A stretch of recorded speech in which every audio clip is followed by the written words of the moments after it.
Jenny, thank you for joining us, first of all. Thanks for having me. And I wanted to make sure we brought that on set because I feel like anytime someone gives a gift, we should show it so that other guests that come know to bring a gift as well. Yeah, so I just brought a little gift for you guys because I know this is a new studio. Thank you. I wasn't sure what to get, so I just got lots of drinks. What kind of drinks? What kind of drinks? Okay, so let's see. Smirnoff. Oh wow. A Smirnoff. Oh wow. And what? Well, it's like good, right? A Smirnoff is rough a What? bit. It's rough. What about apple juice? I wasn't What sure. about apple And juice? Malibu as well. So. Okay, no, I like that. And a nice Got you. card. Oh, A nice card. Yeah. Oh, can I see the thank card? you. Because It's I've been. okay. I know I said it's nice. Did you write anything in it? Yeah. Okay. You actually wrote in it. I want to read it. I mean, nothing What, long. from Jenny? Yeah. Thanks. The 290s. Oh, baby this show. ain't writing in it though, man. You didn't write like a personal message to Temi, VP, and Fred. I didn't think you were says, gonna read it congrats on the new space from Jenny and Ray. I'm playing. Obviously, the card, you got the pre-written joint, which obviously says, you should feel great right about now. Good for you. That's a very, Oh, very yeah, Yeah. it says, yeah, he's so proud of you on the front. Yeah, that's very, very, very nice. Thank you. Thank you so much You're for that. welcome. Thank you. Really, really, really appreciate that. That's fine. But yeah, Jenny, this has been a long time coming, to be fair. And apologies on all like the rearranging and everything like that. Things are super busy with moving things around. But I'm very interested in what you do. Extremely interested in what you do. Because I think when I've heard about psychiatry, you think of somebody going crazy. Do you get what I'm saying? And it's like, is it that, or is it, of course you're not going to say your patients are crazy, for example, but it's like, I've always loved psychology, basically. I've always kind of thought, okay, Sigmund Freud, all of these kind of stuff. But it's like, the kind of one that you're dealing with is this is in a workplace? What, the mental health? So I work in hospitals and prisons as well. So forensic got you. psychiatry. Right. Forensic. Yeah. Right. Okay. So what is forensic psychiatry then? So essentially it's people who have, several types of mental health conditions ranging from severe, like schizophrenia, for example, or anxiety or depression. Yeah. But the reason why the name forensic comes into place is because they have a criminal record or they've got some sort of involvement within the criminal justice system. Right. So I said I work in hospitals, but I work in psychiatric secure hospitals. Right. So they're specially made for people who are very, very risky, essentially.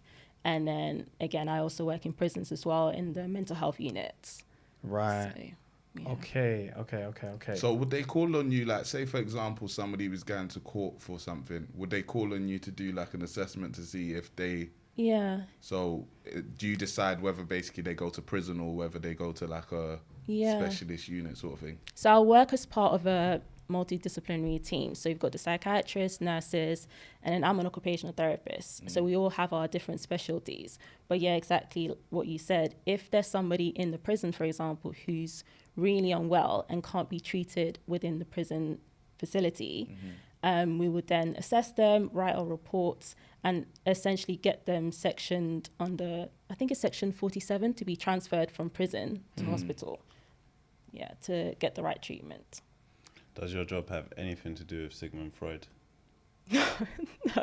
No, I mean, Wait, first of all, I studied psychology. Yeah. So that's what I'm saying. I've always been interested in Yeah, psychology. I'm sure there are Anytime some there's elements. Psychology or anything, he always say just Sigmund Freud. Sigmund Like, Freud. Hey, nothing wait, who else in is that. there? Who else is there? There's Skinner, Yes. right? Skinner's in Yes, sociology as well, and in 90s. Yeah, but he's in so- psychology. He's in And psychology. he's in the room as well. Yeah, thank you. Okay. So what's your Like, point? this Skinner could be anybody. So what's your point? What's Because your point? anytime it's always Sigmund Freud. So I was just checking with other like psychology type people. Yeah. If like If he, this name like, is potent in your field. That's a big entry guy. level, or is it entry level? Like, you know, No. Now everyone knows Sigmund. No. Everyone knows Sigmund Freud. Yeah, the name. But do you know what he does? that's the only thing that you know from psychology. No, it's what not. else do you know? I know that there's conditioning. Come on, man. There's strength and conditioning in sports. Like, man can I say said strength and crazy. conditioning. That's a different Like, thing. But like, what is you can't So just, conditioning is the fact that, for example, if you was to give somebody food and you rang a bell every time there was food. So even let's say lunchtime, they rang a bell at school, yeah? When you heard the bell, you're conditioned to know that means there's lunch, right? So naturally, you might start salivating because it's associated with food. So that's conditioning, and that was by Skinner. Correct? Yeah. Okay, cool. correct, yeah, Case yeah. rested. That's No, it's not because you didn't know it. And now you just said Skinner again. Like No, but I'm might saying not that be I know shit. that is a theory. Cool. That's You're no up- problem. you But thought what I I'm didn't just- know. No, it's not that Okay, you don't cool. know. It's No just that problem. you're doing entry level stuff. But I didn't say. I just said that's yeah. I didn't say I was an I know, but expert. he does it all the time. Okay, I mean, cool. it's all part of it. Like, Of these course, types of course, theories. of course it is. You know what? He thought I didn't have nothing, Nah, but it's that's not what I'm okay. saying. I That's did. not what I'm saying. I had it. I had What it I'm though. saying I is- taught you something. No, what I'm saying, you've already taught me Sigmund. No, I taught you. I just taught you about conditioning though. I've been known this. Yeah, What strength and conditioning? Yeah. No, even that one. Like, and I But did sociology. but who did it though? It doesn't matter to me. Okay, cool. No problem. Like, No problem. next week we'll talk about Maslow again. Like, it's like we've done That's this. sociology. Yes, I've done it. Okay, cool. Like, watch, you'll run it back. No Sigmund problem. Freud again. It's, All right. I'm proud that I can remember Yeah, that, you to be studied fair. it. We know, man. Sure. I'll think of some new joints. Yeah. You're gonna go home and read that. Who did you learn? Teach us. Who did you learn about? Who did you read about? I mean, oh gosh, put me on the spot here. I mean, I didn't. So I studied occupational therapy. Uh-huh. I did psychology, like in terms of like A levels, and Right. even sociology as well. But mainly, we learned about like the different models just within therapy. Right. And most people, when they think of therapy, like they don't really understand that there's different types of therapists as well, like CBT, so cognitive behavioral therapists. Yeah. You know, I remember that. I things remember like that. that. Yeah. And Don't be upset. I remember it. my specific line of therapy, so occupation, most people get it confused with the workplace. Yeah, that's Yeah. what So when you I said it, thought. I wasn't, too surprised. And we can work in those settings, but usually they're like occupational health Okay. related. Cool. But my type of therapy, we focus more on like activities. So we support people through activities. So we assess people in terms of their cognitive abilities. We're dual trained as well. So we're trained in both physical health and Yeah. mental health. And then you go and choose your speciality Right. as you please. So it's a very unique type of therapy, and you mainly hear about it if you're either being treated or if you know someone closely Right. related. Yeah. Okay. Cool. No problem. That's it's so funny. Now I'm like, I want to reel off everything I know. Yeah, Everything's I can so see it in your I want eyes. to reel it off. I want to reel it off, but it's not about me. It's not about me at all. Yo, guys, if you're watching this, that means you're probably enjoying it. Just like, comment, share, subscribe. Come on, man. New studio and that. Make sure you hit that subscribe button. So what did you have to study in university? So occupational therapy, Right. it's a 3-year degree, and during those 3 years you go on placements as well, so you get that practical experience. Okay. So like I said, you're dual trained, so you should get your experience in both the physical and mental health settings. So my first placement was in neurology and stroke, which I didn't really like too much. And then my second placement was in medium secure forensic mental health. And that's when I really started thinking, okay, this is the field that I want to work in. So I remember I told my tutor at the time that I wanted a similar placement for my final one. So I just get me anything mental health, like I want to see it all. She then said, okay, we'll try. And when I found out, so I think it was during summertime, I found out where I was going to be placed, and they actually sent me to Broadmoor, which for people who don't know, it's one of the highest maximum security hospitals in the UK. Wow. So we're like the famous Yorkshire Ripper went to as well. Oh. So you do get a lot of people who've committed high-profile crimes that go there. And, there's a documentary out there as well. So I had my own preconceptions about, like, what it was going to be like. And as soon as I went through the doors, obviously there's a lot of security. It was completely different. Like, the way that they set out their therapy, they've got the recovery college. And yes, there are people who are really unwell, but you could really see the type of approach that they were trying to instill in that sort of place. Like, it's more about supporting these people rather than punishing them. So that's what led me into sort of, I guess, working in prisons as well and helping people from the more mental health perspective. What did the Yorkshire Ripper do? He killed quite a few people. Just weren't no regular killing still, was it? No. He was a serial killer. What was the manner of the murders? I think from what I've read, I think it was, I should say trigger warning, but like young women, raping them. I think there were probably a few more that he's killed, but they haven't uncovered them as well. So you meet people like that who've committed really terrible Maybe crimes. you're not allowed to say, but do you guys think that they deserve, what was the word? Not like Help. Punishment, help? I don't think so. You don't? No. Like I someone mean- like the Yorkshire Ripper. Yeah. Yeah. I understand that. And I think there's a part of me that, agrees as well. But in terms of like when we're trying to reduce crime and, try to, I guess, end this loop of reoffending, I think we need to understand the root cause. So the Yorkshire Ripper, for example, once they assessed him and everything, I think they diagnosed him with personality disorder.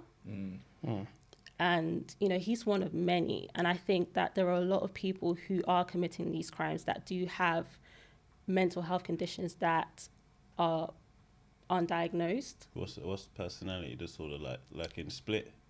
I think it used to be called Split, but they've changed it Oh, to that just was actually a personality. term. Yeah. Oh, Split he was talking about personality. the film. Have you ever seen the film? Which one? There's a film called Split, and he's literally, I think that is literally. Oh, yeah, then again, Yeah. split personality disorder. Yeah, of course, yeah. And I think there was also like a documentary on a lady who would like change her personality every like 5 minutes. Like one moment she'd be like a kid and then she would turn into like an adult. Yeah. And things like that. But they've changed the term now. But personality disorder, essentially it's quite complex. It's to do with like the mood and how you can get lows and highs, but very extreme lows and highs. And it can be triggered by, various stuff. And usually it's really hard to control as well. So for him, it was personality disorder and it was also schizophrenia as well that he was diagnosed with. So you get a lot of people with those type of conditions where it makes you understand why they've or how they've come to commit certain crimes. Like I still don't agree with it. And, I never will agree with it, but at least it gives us a starting point in how to treat them.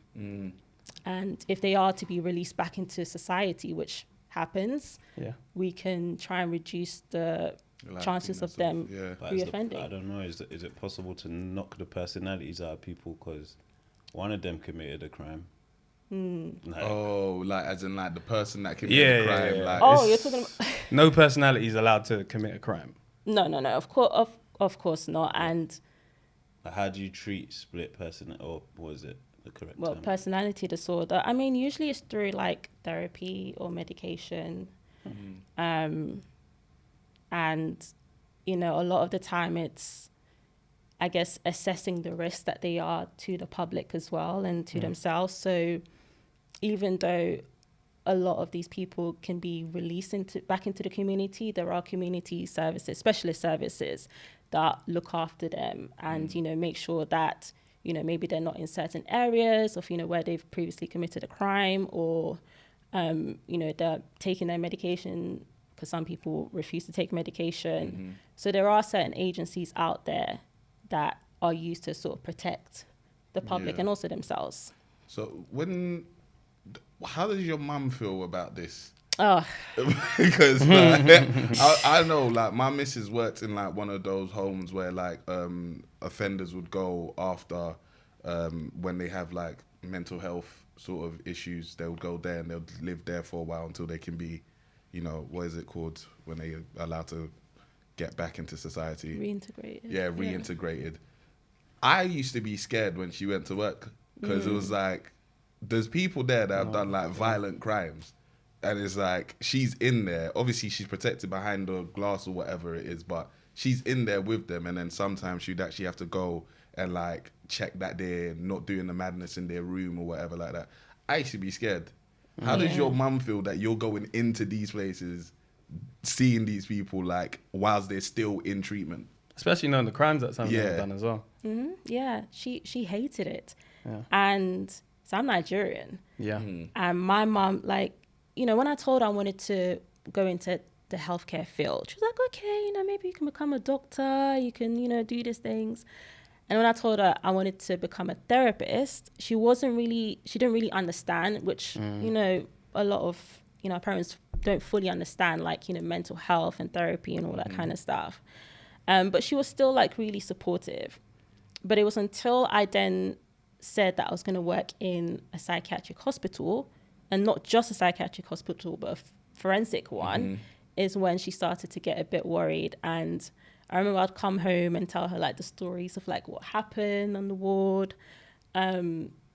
And she would be like, why are you doing this to yourself? Like, Yeah, honestly. You know, or if I told her something happened to me, she'd be like, well, who told you? Nobody forced you to go and work in these places.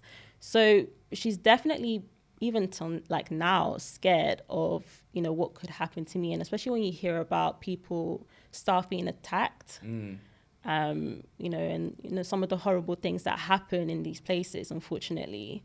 And when I told her, I think the last straw for her is when I told her I was going to work in a prison, and she completely lost it. She was like, why would you work in a prison? What is wrong with you? And I was like, you don't understand. And I don't know, maybe there's a part of me that, like, I'm just curious. Like, when I see these things on TV, like on the news, like when people commit crimes, my first thought is obviously like, this is horrible, and, you know, thinking about the victims and stuff. But I'm also thinking, like, what is going through this person's mind? Like, what has caused them to commit this sort of crime? And I think that level of curiosity has kept me just going and wanting to work in these fields. But Has anything mad actually happened to you?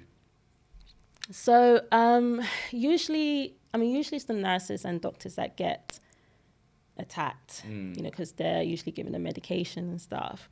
But there have been instances, like situations where things have been thrown at me. Really? Like chairs, like if I'm in a ward round, so that's when you're meeting with the patient and they're really, really unwell, by the way. So like things thrown at me.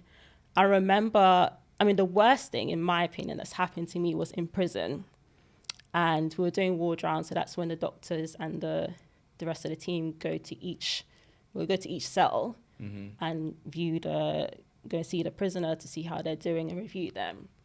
And I remember we were seeing this one particular person who was very unwell, but for some reason he was really quiet that time.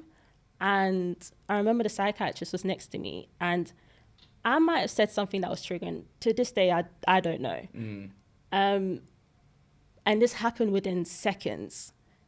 So we're talking to him, and he brings out the blue cup and just dashes like liquid all over us, and my hair, my face. I was wearing glasses, like everything just completely wet. And at the time, I didn't really know what happened, but all I remember is hearing the alarm bells and the officers like coming down, running down, and everything. And the nurses, so they were lovely. They were like aunties. Took me to the clinic room, and I still wasn't really sure what really happened. I was just like saying, "No, I can't see." Until I smelt. You threw piss on you. And shit. Oh.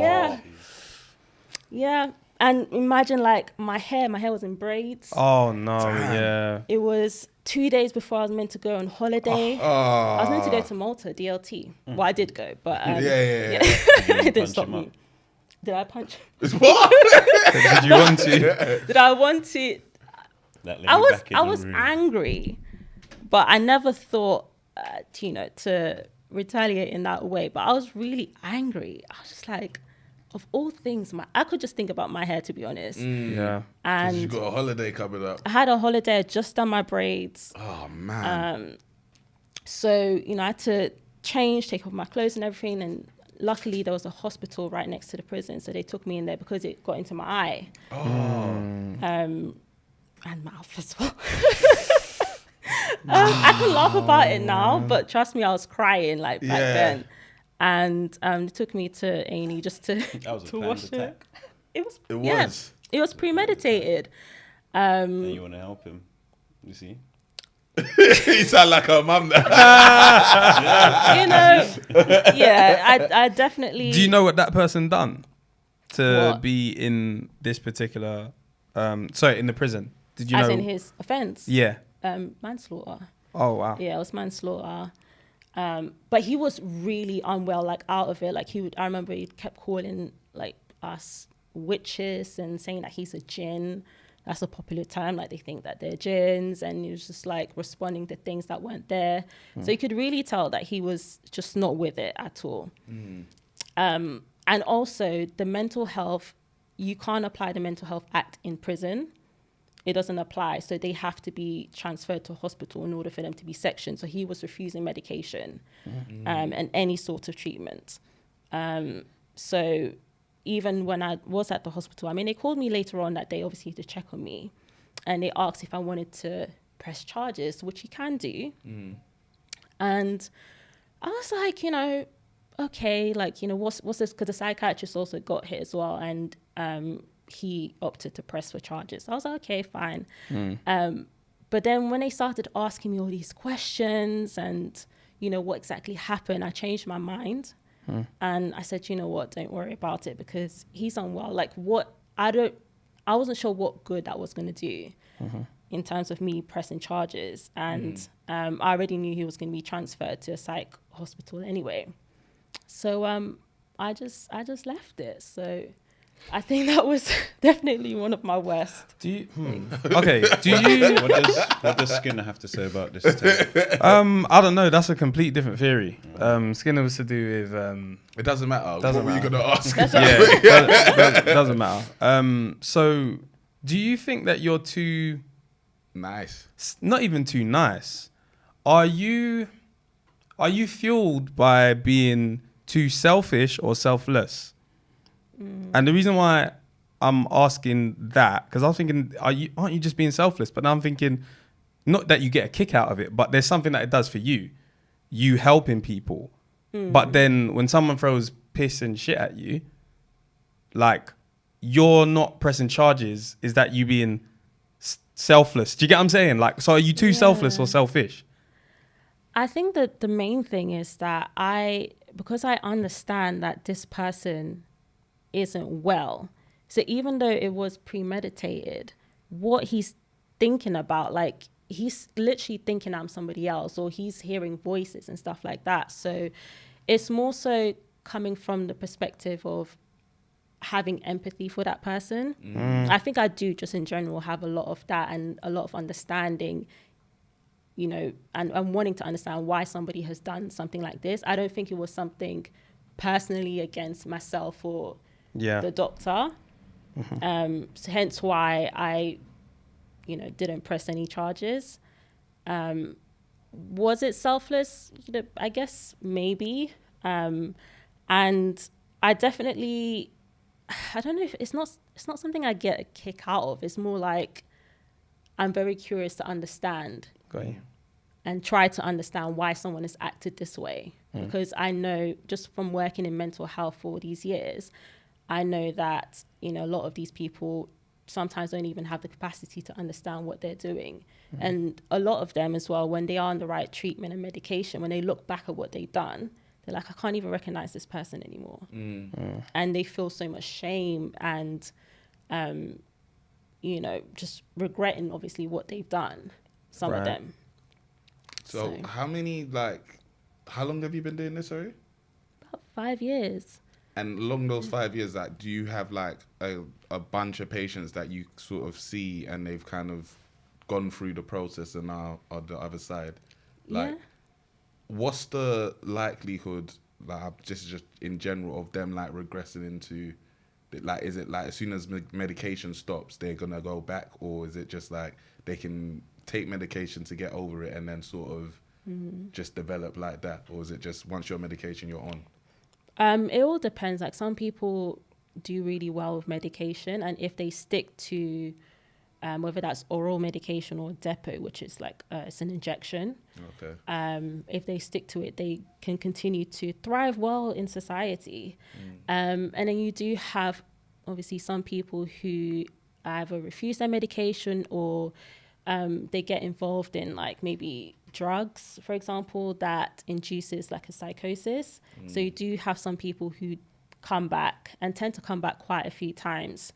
And although there are measures in place in the community where they can try and stop somebody from being recalled back, oftentimes when somebody's not on medication, that's when the risk increases and they do have to return back to hospital to either be retitrated on their medication, or maybe there's a different treatment out there. But I've definitely have seen a lot of success, you know, from people who have engaged well in therapy and engaging in like medication, and they've gone on to live, you know, good lives. Like you wouldn't even be able to tell. Is there any medication that you're like, nah, I don't want to put somebody on this? Because I've seen like some, you know, when like they become like zombies, sort of thing. Like, do you agree with those in some situations, or do you think no? All the medications have a level of risk to them. So if we're talking about clozapine, for example, which is a really harsh harsh psychotic medication, that's used usually for people who have schizophrenia and things like that. And, you know, people sometimes tend to put on weight. That zombie-like thing that you just described tends to happen as well. Even in terms of their lifespan, it can reduce that too. The way I see it is looking at the person's quality of life. And obviously I don't prescribe that medication, like it's the consultant, the psychiatrist that does that. But the way I see it is, you know, would we rather have somebody who's out there, you know, hearing voices or seeing things that aren't there, and, you know, really living being at risk to themselves, but also to other people? Or is it better for them to be on medication where they are well enough to engage in, you know, things that they would usually engage in, like in society, and just lead a good quality life? So it's about having that balance. Yes, there are risks to medication, but, you know, the doctors tend to be good at what they do in terms of having the right levels and things like that. And you have some people who are treatment resistant too, so they don't respond at all to medication. And those are usually people who are kept in hospital for longer, maybe sent to like higher security hospitals because they're just way too risky. So it's not something I agree with in terms of the first resort medication, but if it gets to the point where we've tried everything, then Why what happened? Because I remember there was a point where we weren't allowed to call people crazy anymore. Why is that? Why is crazy now a offensive term? I think obviously because people, you know, crazy, first of all, is not a clinical term at all, but it also like diminishes people's experiences of actual mental health conditions. Like, and crazy is usually a term that's associated with something that's negative.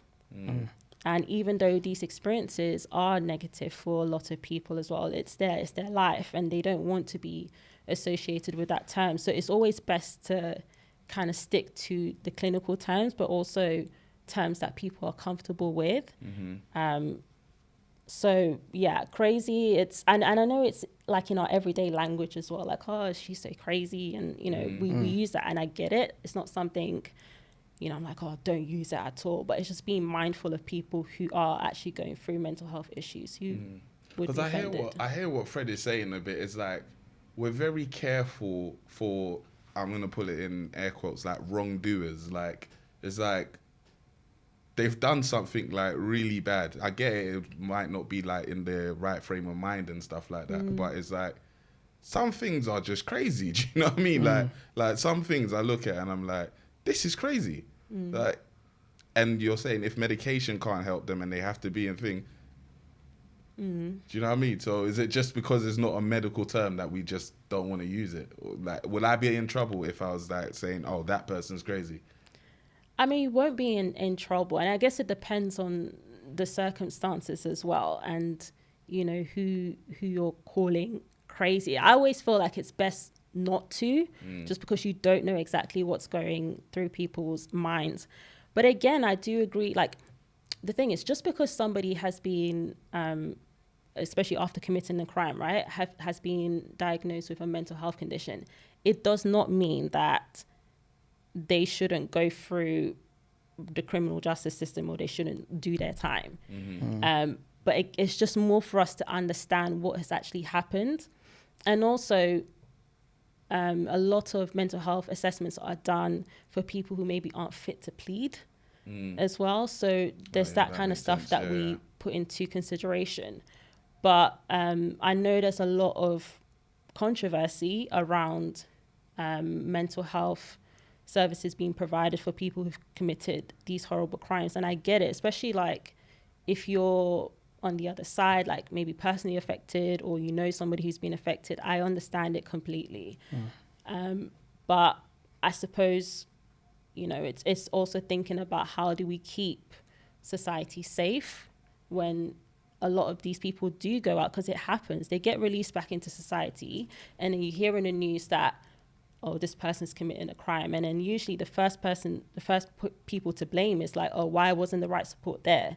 Why weren't they assessed earlier? That's what people are going to ask. So, yeah, I think we all have our part to sort of play in terms of trying to reduce people from committing crimes and trying to understand why somebody would go down a specific route. Do you have any of your own theories? Have you your own theory, like? Of why people, I mean, there's several, like, I mean, they say that there's no... Nah, yours, not they. My personal, well, I think it's definitely to do with, well, not definitely, I think stand on factors business. like... You can't stand on As you stand on business. It might be loaded. Oh my goodness. Stand on business. What do you think? Trauma has a lot to play in this.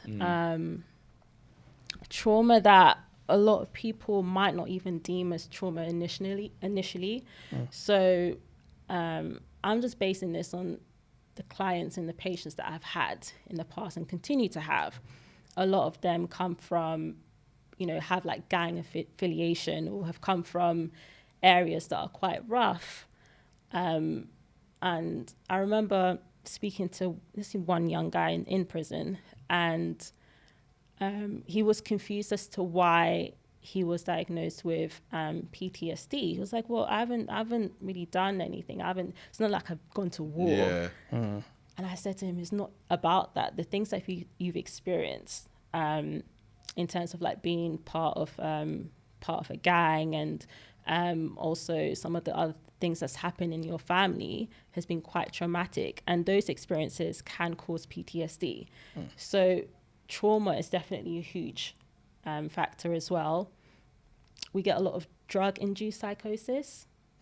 So people who take different types of drugs, and some people, they respond better to drugs, nothing happens to them. And you got some people who maybe take it for the first time and then they're like, whew, they, you know, it completely changes their the chemicals in their brain. So I think I can't put a finger on just one specific thing that causes people to be like this. And then there are some people who just choose to commit crimes and they have the capacity to understand what is right and what is wrong, and they're happy, well, they're okay with the consequences. Sorry, have you ever seen somebody like fake a mental health issue to try and get out of jail? Yeah, you do meet a lot of people who plead insanity, and they come through our our system, and they come to the mental health unit, and we assess them, and we're like, listen, we don't think this person has any severe mental health condition. Yeah, they might have some elements, but it's not enough for us to say this person didn't have the capacity to understand at the time what they were doing, especially if it was premeditated. So you do get a lot of crimes where you look at it, where you're like, well, actually, it took a lot of thought and thinking to be able to commit this type of crime. So, yeah, a lot of people do go down the route of, wanting to get that mental health label so that their sentence is reduced. But most of the time, we're able to spot those people easily. What kind of test is it that you do? Is it like you just ask questions and just see their responses, or is there actually like a test? So there's a combination of assessments. So the psychiatrist would do their own assessment. So will the psychologist. For me, I might just do like the cognitive assessments to assess their cognition, like how are they able to sort of react in terms of space and time. I'll do a few like different tasks with them.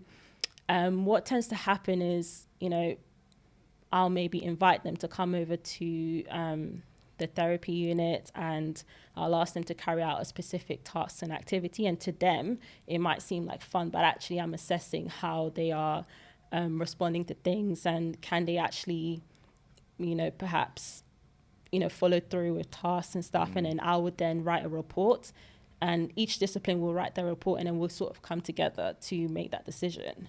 What are you qualified to diagnose? Asperger's, autism? No, so I'm not qualified to diagnose any of those things, but unless you do like a specific sort of course to be able to do that. But we can definitely help to identify, and some of the assessments that I do contributes to those assessments, because it takes a while to be able to diagnose, especially neurodevelopmental conditions like that. So what can you diagnose? What are you allowed to diagnose? So far, I mean, I'm able to sort of diagnose maybe sensory related issues, so sensory processing disorder. Like, what's the name? What's the title of these sensories? So sensory processing disorder, it's related, so it's not necessarily one thing on its own. So for example, somebody with ASD, so autism spectrum disorder, might have sensory issues. Somebody with ADHD, for example. So it's like an element of different conditions. But it's mainly, I would say, the psychiatrist that's able to diagnose. And again, not all psychiatrists can. Like, you have to do specific courses to be able to do that. Hence why, unfortunately, when a lot of people maybe go to their GP or to their health professional, not all health professionals are experienced enough to be able to diagnose or spot these things. Oh, right. What's that? Can you diagnose anything? No, I can't. I'm just checking. No. I cannot, obviously not. I only did A levels. But what I wanted to understand is like, is schizophrenia, am I pronouncing that correctly? Yeah. Okay, some people say it different ways, schizophrenia, yeah. I'm not too sure how to pronounce it. Is that a personality disorder?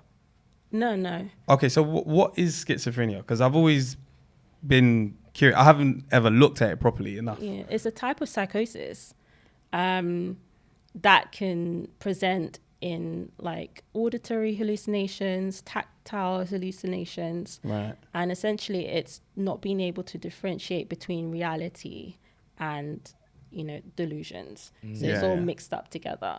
Right. Okay, cool. Yeah. So it can it lead to personality disorders, or can it be separate? Some people can have both. Right. It's not something, I mean, yeah, you can have both, but it's not something that can lead to personality disorders. It's personality disorder is separate on its own. Yeah. But schizophrenia people can maybe have depression and schizophrenia, anxiety and schizophrenia. Right. But even with schizophrenia, it's an umbrella for like other things. Like some people have paranoid schizophrenia. Right. So there's more of an element of paranoia. So it's really complex. And do you know what? There isn't really a known cause, a specific cause for all these things. Like, yes, you've got the theory of like your environment, maybe psychology, trauma, but if you actually search it up, there isn't an actual cause for these type of things. And although a lot of research has gone into it, people don't really know exactly why people have that.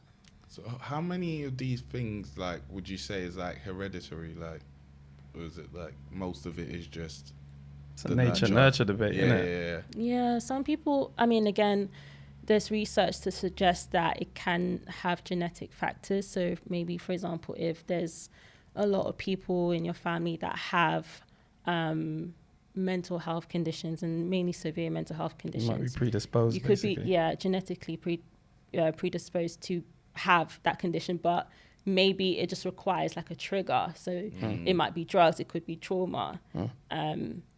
Or, you know, if you don't have any of that, maybe you won't develop schizophrenia. I believe in nature, you know. Yeah. Yeah, I believe in nature, to be fair. I mean, obviously, if you introduce drugs into it, of course, it might be the drugs might have changed chemicals in your brain or in your body. But I don't know. Like, when I look at, I do believe in predisposition, is what I'll say. I believe that there might be something there, and then it's just a trigger. Because I don't believe it's in everybody. Do you know what I'm saying? Yeah. But again, there's going to be many debates that will be like, oh, the person was nurtured in that way. You could teach someone how to become a serial killer, for example. You could teach somebody how to do that and put them in an environment where they feel like that's what they should do. I agree with that. I think it's in everyone. What? So then nature then? I believe both. I think it's a pointless argument because it can be both. Yeah. Agreed. But obviously, this is, again, when there's theories, there's always going to be people that believe that or believe that. So that's where the nature-nurture debate comes from. Because some people absolutely stand on it's completely nurture. Whereas us that might be in the middle, for example, like, we're like, there's those cases. But some people have theories where they're like, yo, there's always been something in you. It's just whether it's triggered. I think it's in everyone. The right push can make someone do something that you'd say, all right, that's out of their character. You always see it in the news and parents saying, oh my God, I can't believe my son. Yeah. He wasn't always playing football outside. So you think they always right had push, it in them? Yeah, right push, right area, wrong area. Yeah, I think that's just being human, isn't it? Because we all have all the same emotions. We all go through all the same sort of like, we all can get angry, we all can be happy. Do you know what I mean? So it's just how extreme do we get on either side? Yeah, we're also looking at those, like, for example, I'm getting the vibe, I'm assuming, I'm getting the vibe of a reaction to something. But like, to become a serial killer is very different than somebody just being like, he made me angry or she made me angry and I did that. Allegedly. Do you know what I mean? What the first kill was based off? No, I don't. But what I'm saying is, what we're talking about, when we're saying, you got it in you, like, to be angry, serial killing is very different than just anger. That's a very different thing. No, I don't think so. The first one could be anger and they just develop a crazy thirst for it and just, that feeling was crazy. So then there's thirst then. That's not anger. But the first killing could have been based off anger and then they develop a thirst for it because they got the feeling of it and it was like, that's crazy. Exactly. And what do you mean exactly? The first killing based off anger? Yeah. Hearing me say that? Yes, the first one is anger. That's what I'm saying. Anger, that makes sense. But then to develop a thirst is very different from just being angry. So that's not, is that nature or nurture? I don't know. I think that's nature, you know. Yeah, that's where I've nature. thought maybe there's probably nature in you. Yeah. Do you get what I'm saying? It's not in everybody to become a serial killer. Yeah. To kill someone, I think that's possible. You could be angry. So that's why I'm saying in your first one, yes. But to develop a thirst for killing is very different from anger. Again, it won't remain a first. It just becomes cool. The second one's a first. Who knows what the third one? It could be any flight. It's not the same thing every time. And it's not the same for every person. So that's why the debate is pointless, because it can be both at different points. I think it can definitely be both. And even when, you do, like, for me anyway, in these situations, you do get a chance to, like, speak to these people who've committed some stuff. Like, and these people could have complete normal backgrounds. Like, when I say backgrounds, like, maybe they're, like, I've met people who are lawyers, working good jobs, and for whatever reason, they've now committed a horrible crime. And it's a crime that's so far removed from, like, their upbringing. And, and sometimes it just takes one, like, I can think of one that was mainly, it's a combination of, like, drug induced, but then also when we really started digging into, like, his background, he was, I think he was gay, but he was from an Asian background, and, obviously the family didn't approve. So all of that was going through his mind as well. So I think there's also a thing about how people process things and emotions, especially, and how you might react to something might not be exactly how I might react, for example. But all of that harbored over time, then mixed with, like, maybe drugs, it just creates this whole, like, explosion. And that's the thing. It could be your everyday person. It's Yeah. not necessarily someone who has shown signs of aggression from when they were younger. Like, you sometimes just don't know. Yeah. And that's how complex the mind can be. Would you, like, in regards to like the root cause of things, because like with a lot of psychology, they're always trying to find out the origins of things. That's what you're more curious about. Like, why is this happening, not what happened? So would you, like, I've heard a theory, for example, that it's like you shouldn't, like, some people might develop, whether it be fetishes or even, I think it's sexual sadism, where it's like you get a kick or you get almost like aroused by hurting people through sexual, in a sexual sort of environment, basically. And do you believe that that can come from the likes of spanking, where they say, oh, if you spank someone on the bum, all these kind of things. Yeah, when they were a child. There's like theories that say, oh, like these kind of things can lead to, like, do you believe in origins that far back, or do you believe it's, you know, like do you believe it can come from these things, or do you think, that's just nonsense? Like, no, I definitely believe it can come from that. And again, it's how from spanking in particular. Well, I mean, I'm not sure about spanking, but I think there's a possibility, just because of how I've seen how complex the mind could be and how people process that. So I might think of spanking as just normal. Like, it's not, why would you ever think so far as to make it like a sexualized thing, right? But how somebody else might see it, especially as, I don't know, they might have been abused in the past as well. And for whatever reason, they associate maybe the physical abuse with, like, you know, sexual abuse. And it's very crazy how the mind sort of works, right? It's hard for me to even understand as a professional at times. So I do think that there could potentially be people like that who are going through life processing things in that way. So I would never say never, just because, again, every day I'm just like surprised, like, wow. And, you know, even though, I mean, I mainly deal with like the treating side of things and helping people reintegrate back into society. But when I look through like psychology reports and just how detailed they are in terms of linking the person's behavior to like their childhood, to like traumatic experiences, and how everything, like, you know, joining the dots all together, it really makes you, but for me, it's mind blowing, because I'm like, I there's no way I could really try and imagine how that person could think. So yeah, 100% spanking could be one. Some people, you know, they've committed crimes based on just, it's like, even when you ask them, why did you do this? Like, oh, well, maybe this person was horrible to me. They were a bully to me. And, you know, their reaction to that is so severe compared to somebody else who might, you know, maybe they might get into a fight or something, punch the person a little bit, but no, you really thought about how you're going to get that person back, and you really thought about that. And then, so there's that sort of psychology side to it, but then there's also maybe the mental illness part where, like I said, some people hear voices, so they hear actual people talking in their mind saying, no, do this, if you don't do this, you're gonna die.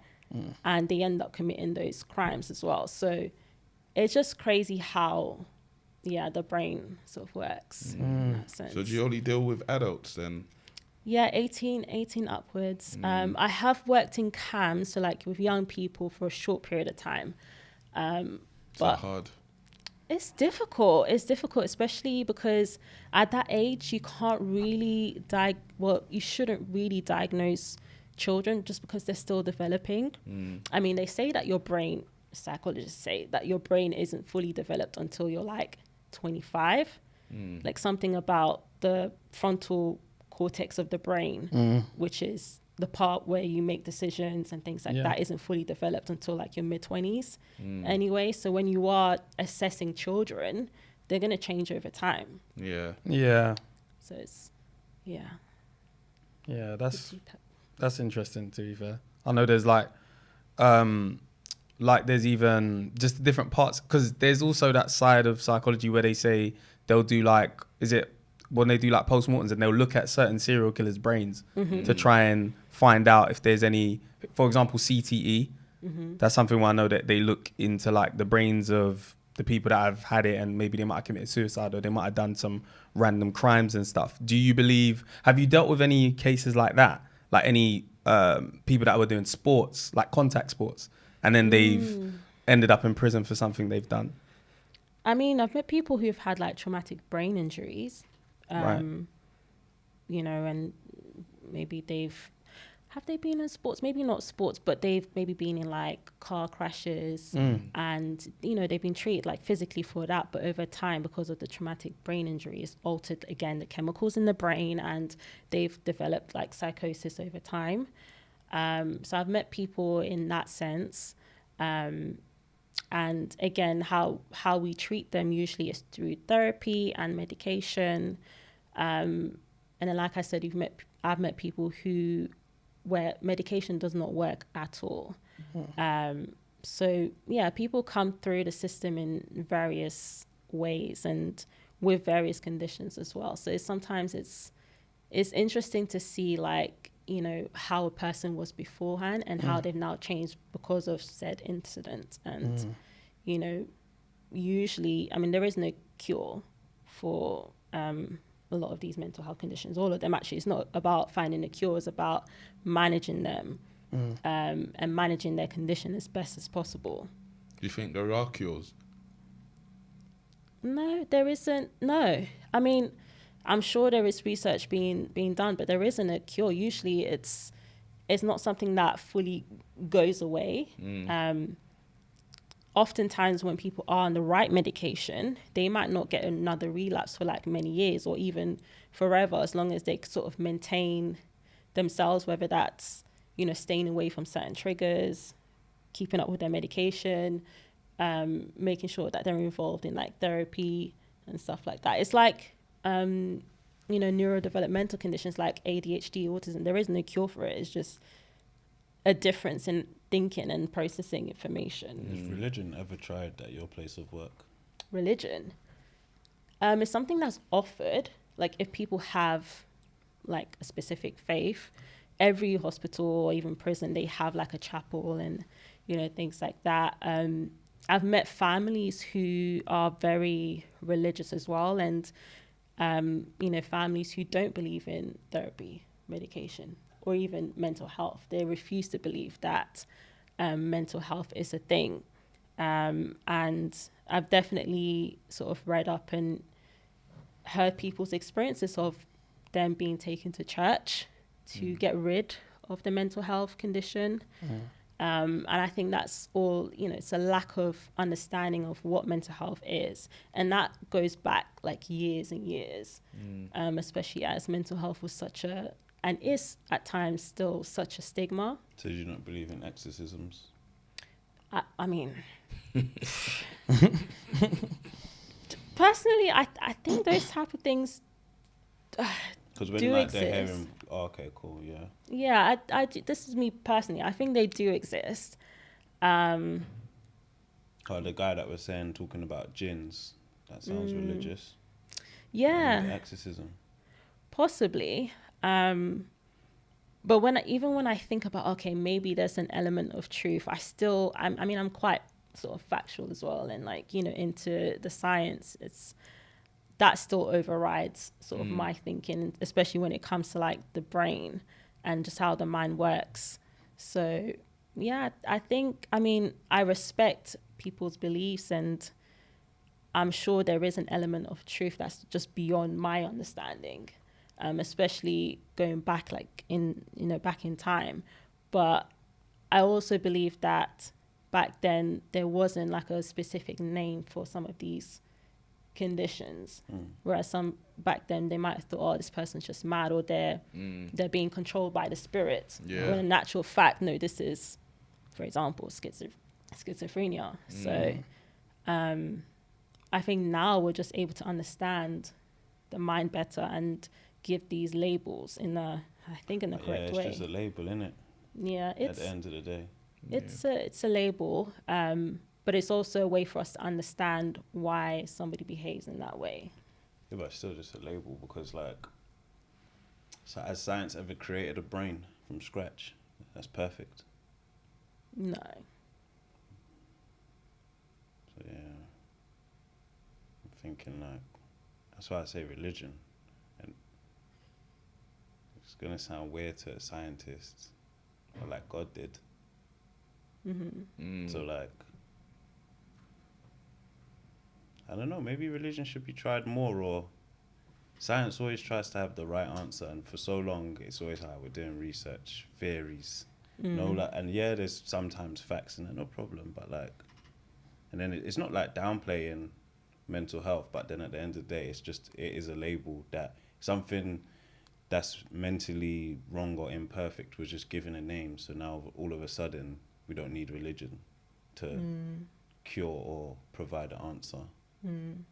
I get that, and I guess even one could say, well, we still, after all this research, we still can't find the exact cause for these mental health conditions.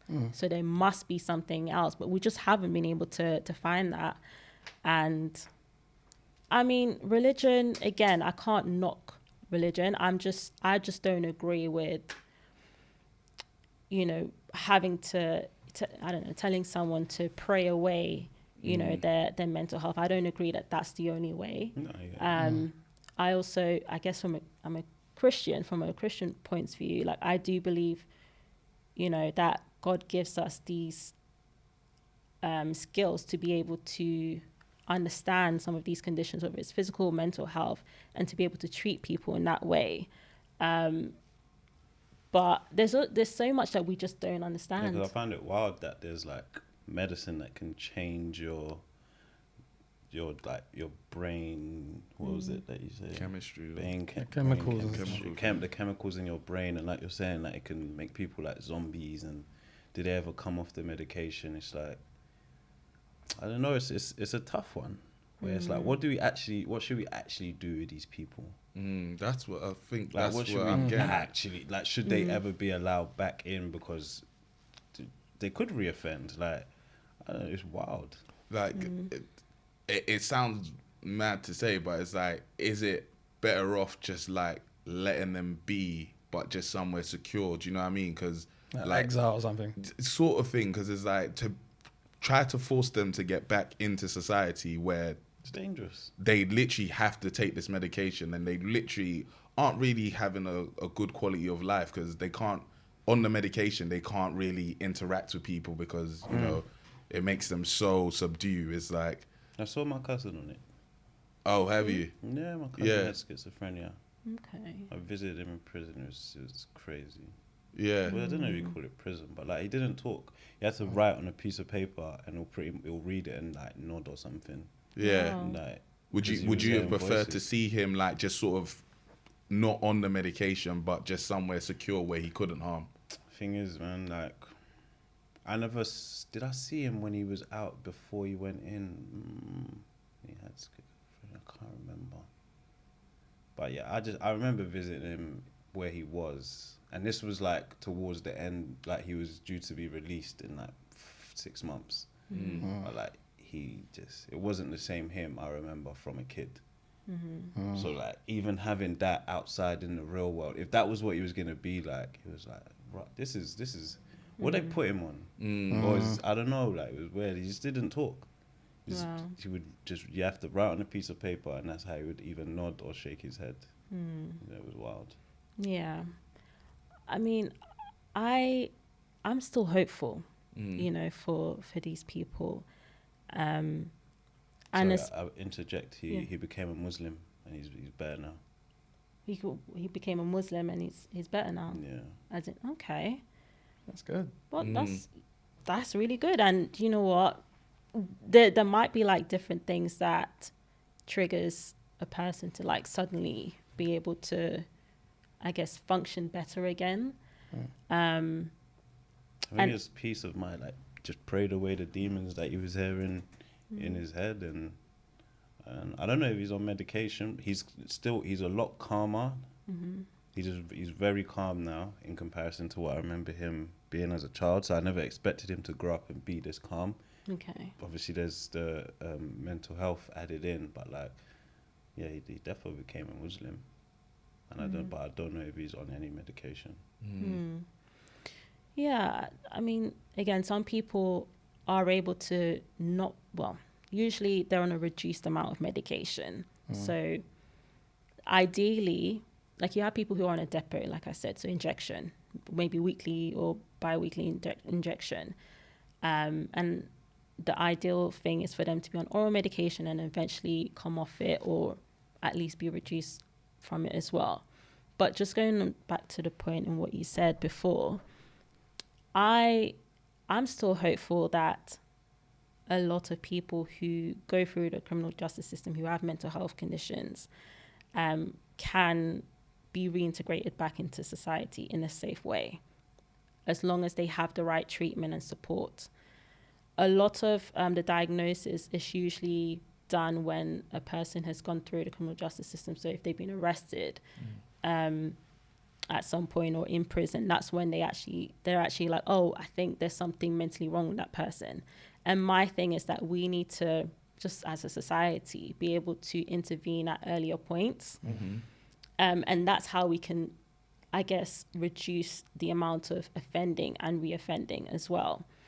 And I always look at, how a person was before and how they could have been. And the first thing is, of course, the safety of the public. We always think about that, but that's why there are specialist teams in the community to help with that. I guess I'm maybe thinking more from a humane point of view. Yes, they might be on medication and there might be certain things they might not be able to do, but we're also looking at the quality of their lives and also the families who have been affected. There's so many families where they're just helpless, or their loved one don't even recognize them as well. So these are all the things that I'm thinking about, and just not me, but as a team we're thinking about. And I think it's important to at least hold out the hope for them. And I'm speaking again as somebody who has family members who are mentally unwell, who've gone through the justice system, and it's majority Black and ethnic minority people who are affected by this, who are underdiagnosed, misdiagnosed, or even late diagnosed to the, at the point, like I said, when they're in prison. So because of all these factors, I think maybe that's why I'm a bit more hopeful, at least trying to ensure that we can reintegrate these people back and we give them a second chance in life, whether that is in a secure setting or out in the community. Have you ever looked into what weed is doing to community? Because I've seen it happening a lot more in my older life, where it seems like a lot of people are smoking weed and it seems to be triggering or changing their chemical makeup and causing these mental health issues. Have you looked into that? Yeah, not too deeply, but weed and hard drugs in the community definitely, again, is the number one factor, like substance misuse, in terms of, causing people to have various mental health conditions. And like I said, that in combination with trauma and all these type of stuff can definitely contribute to that. There is that's a whole nother issue in itself in terms of, how people have access to these drugs. And again, one person could take drugs and they're completely fine, but then the next person could try it and they become unwell. So you will find a lot of that in prison. You find a lot of that in psych hospitals. And even to get them to come off drugs, they need that specialist help to be able to stay away from that. Because some people have been taking drugs for such a long period of time to, I guess, cope with some of the mental health struggles that they face. There was actually a documentary recently. I think, was it Conan who was on it? I think it's called Untold. Oh, yeah. On channel, I need to watch 4. that, actually. It's really good. And it was on PTSD. Was on it PTSD, that he was speaking about? Anyway. Some drugs are laced, though. Yeah. Some drugs are laced, that's correct. Yeah, I don't trust UK weed. I know, weed in general, can cause something, but maybe it's because it's what I'm exposed to, but I'm thinking Amsterdam and these places where it's completely legal, I don't tend to see oh, this person went crazy off weed, or he's got a mental health condition from weed. Maybe it's because I'm not exposed to it. They might have high numbers in that country, but from my understanding, there's not like high levels of crime and these things in those places where weed is legal. Whereas here is like the weed we're getting, we don't know where it's coming from. Yeah. We don't know really what's in it. It's not regulated. So I reckon weed itself might not be the issue, but whatever's in this weed is probably causing the issue. Yeah, that's possible. And it's also important to recognize that, just because like they don't have to go to that extreme of becoming really mentally unwell, where, like I said, they're hearing voices. Like some people might become more irritable. They might have like different changes in their behaviors that don't necessarily qualify for them to be admitted into hospital. And usually that's over time as well. And like I said, it just requires that one trigger to sort of send them off into maybe a psychosis. So some people are better able to manage themselves, but you might be able to notice certain traits about them. Like they might become more angry than usual, more paranoid. or spaced out, or paranoid. Yeah. That's true. Yeah. I was gonna ask about what do you think of the Mizzy situation? Because they admitted him, they sectioned him after everything that was going on, and he came out and said they drugged me. Didn't know what was going on, didn't even know where I was, and I'm trying to get back into society now, but they just kind of drugged me. Like when you saw that whole thing like just unraveling with what he was doing outside, to him being sectioned, to maybe where he is now, even being banned on social media, like from your from a professional standpoint, just your view, how do you see that whole situation? I knew of like, things that he was involved in, and I'd even seen interviews of him like speaking to people, and I definitely thought, what happened to him, like in terms of his background and childhood growing up. Obviously I can't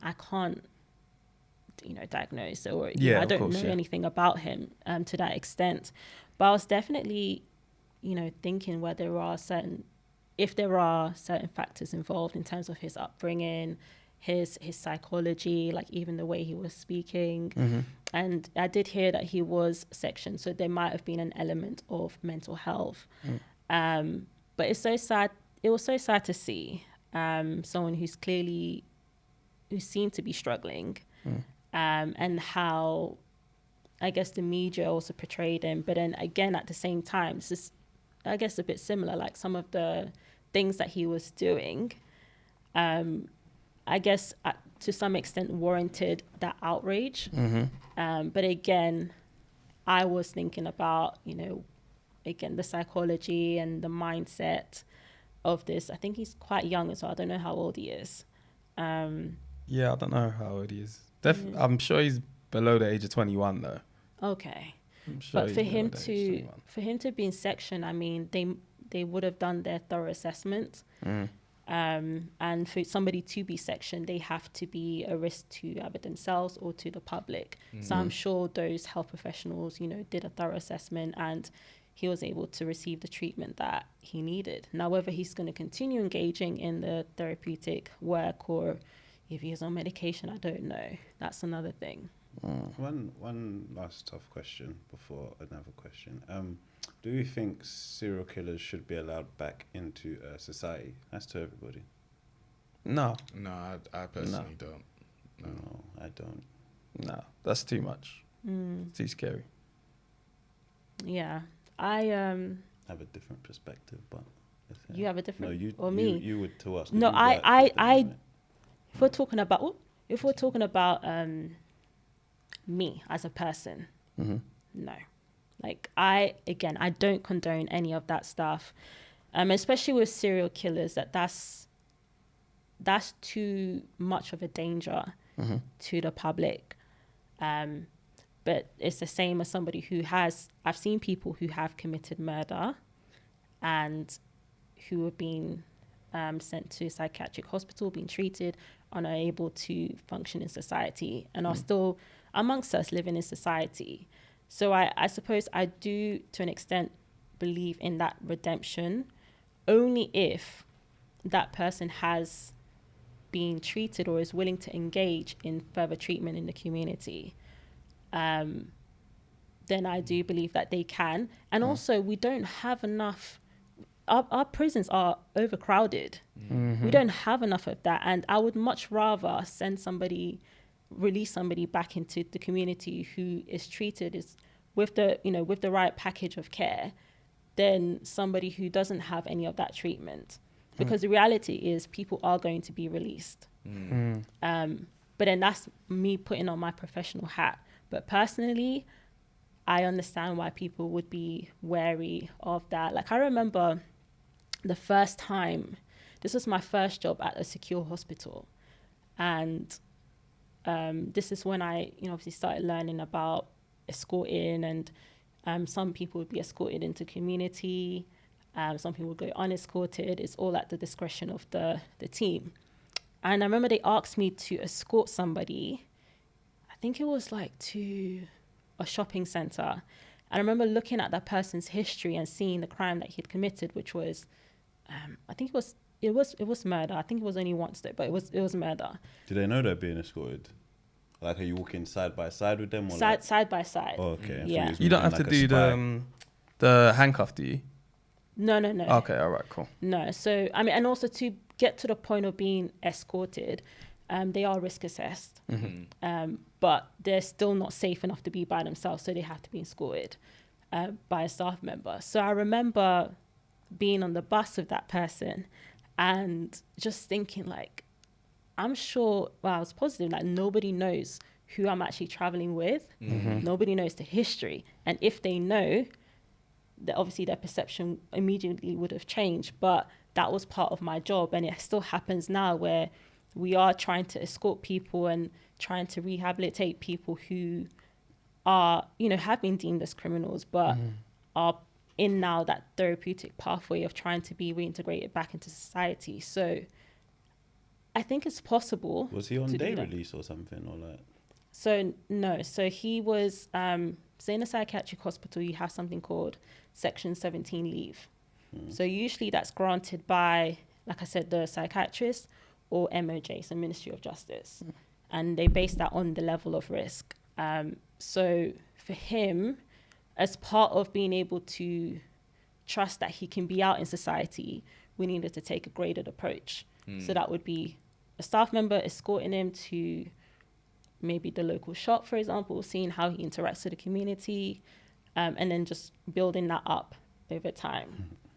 So I'll do stuff like that, or like maybe somebody who has a history of arson. I would arson, and maybe like their crime was something related to like knives. I will then work with them in the kitchen, and I mean, there's security there. You know what I'm saying? This is I can't remember the name, but is that like kind of like cognitive behavioral therapy? It's part of it. Yeah, where like you ease somebody into. Yeah, so like a graded approach, and seeing how they react to like maybe knives being there, or like fire and that kind of stuff. And like it really is risk assessed, and you've got your bell and everything like that. Bell? Or your buzzer thing. He's got a knife. She's You know got what I a mean? knife. And It's scary, man. yeah, it can be scary. I took my hat off to you guys. Yeah, man. honestly. Somebody has to do it, I guess. And that's the thing, yeah. That's important that somebody does do it. Somebody has to do it, and that's the type of work that a lot of people don't see. That a lot of nurses, therapists, doctors, whoever work behind the scenes to try and support these people, but at the same time we're also on the side of the public. We want to keep them safe. We don't want to hear that our patient has absconded. I mean, it's happened to me when my patient has absconded. Really? Yeah, and you What's can't that mean? Run away? run away Yeah. from me. Yeah. Damn. And It's you fast. well, actually, the first time You caught him. no, the first time him up. it happened to me. So it's happened multiple times. It's happened. Yeah. They need to start laying you out. She ain't got trainers on. You know what I mean? Okay, what happened the first time? So the first time it happened, I mean, it wasn't that dramatic, but I think we were just maybe like 5 minutes out from the hospital. He couldn't even wait. No, and I remember he was going in a different direction. And I was like, where are you going? It's this way. He's like, no, man, I'm tired. I don't want to go back. I was like, no, please. Like, don't do this. Don't do this. What do you want? Like, do you want more leave? Like, I was just really pleading with this guy. And he was like, no, I don't want to fucking go. And I mean, they always tell you not to chase after them, but like, you have a radio so you can call. And I was like, well, I'm not going to run after you. Some people do, but I said, I'm not going to run after you. So if you choose to do this is like, it's your choice, but just know that your leave will be cancelled. And I was really trying to like tell him the consequences of it, but he up and left. I mean, he walked away from me. And you just watched him. I watched just him. used the radio. Because I wasn't, I was like, attention, absconsion on this road. And yeah, they came out and, So was this like out in the open, yeah? yeah. Outside. Where, was anyone around? Yeah, there was people around. Oh, man. But it's not like I was screaming on it. Yeah, I was just talking attention, to him normally. Yeah, Like, just, you know. No, but like I'm talking about as you're explaining to him, like, oh, like please don't do this. Like, for Oh, yeah, example, there are people- like people were aware that something's happening here. Yeah, and in that Interesting. area, usually when you're close to a psych hospital like that, most people would know. They're aware. if Right. they're from that Yeah. area. So yeah, I said it very, very calmly, and I said, "Are you sure? Like, please, like, just come back." And I mean, he was one of the calm ones. I've seen people I've heard even on the radio where staff are like shouting and trying to run and everything. But yeah, I'm not getting into pursuit. Yeah, somebody could have thought it was a breakup walking past, Just Are like, you- please don't go. Are you insured to do that? To What, chase chase them? somebody? Because I know like security guards, for example, they might be insured, but you as someone that works In the shop. in the shop, you're not like, if someone leaves the store, it's like, don't chase the person. So in your job, are you actually insured to chase someone once they're outside of the hospital? Because there's always like policies where it's like you're insured inside the hospital, but outside. No, you're not. I don't know, actually. I don't. Check that insurance I policy. should check that. Because- In your mum. But Yeah. 'cause- but I do know that they do say something around like if you do chase after them and let's say you get into an altercation, That's on you. if it goes to court, I think there's only so much. I don't quote me on this, but there's only so much they can protect you on because they do teach you not to Pursue. and all that kind of stuff. And so when you work in these type of settings, so you have your 1 week, 2 week induction where you do breakaway training. So it's like breaking away from like if you're attacked or something. So they teach you all like these techniques and also restraints, like if you're going to be involved in restraints. Luckily, I haven't been, but you still have to know these type of stuff. And they always tell you that the aim obviously is not to attack or to retaliate. But in some circumstances, it's happened where maybe one of the patients might punch you and then the staff punches them back, which you're not supposed to do. Yeah. But if you do that, they won't be able to protect you. They can go say, Because you it's assaulted not me. self, defense. Yeah. Walls of Jericho, full Nelson. know. So Well. what, do they teach that karate? It I think it they feels should. it feels like karate. I mean, Yeah. we're on the floor. The instructor's like trying to like pin us down and basically act like Yeah, the patient. yeah. And unfortunately, a lot of, I would say like nurses, especially in healthcare workers, have been involved in that situation where they've maybe been barricaded, they've been physically attacked. Like it happens a lot. And they need to be able to defend themselves or break away from those situations. Chill out. I'm petty, you know what? Yeah, it's next to you. Sorry. So what was that word? Barricaded. Barricade, yeah. What's a barricade? What's a barricade? Yeah. So basically, it's oh gosh. But it's basically being held. It's making me nervous. It's being held against your will in a specific area. Yeah, Barricaded. Barricade. Or barricaded. Barricade. What did I say? Barricade. You said it multiple times. This week's is over, yeah. Did you see that? It's all right, you She know? said, Well, thank you. Oh, we're petty, man. yeah. English is not my first Ah, language. there you go. It's not. Oh my gosh. It's not my first language. It's none of us, clearly. We did well today. So there might be, we've got some young listeners, so there may be some people that are going to argue with their mum and say, Mum, this is what I want to do as well for a career. How long did you study for? And what's like the entry level salary as well? So I studied for 3 years.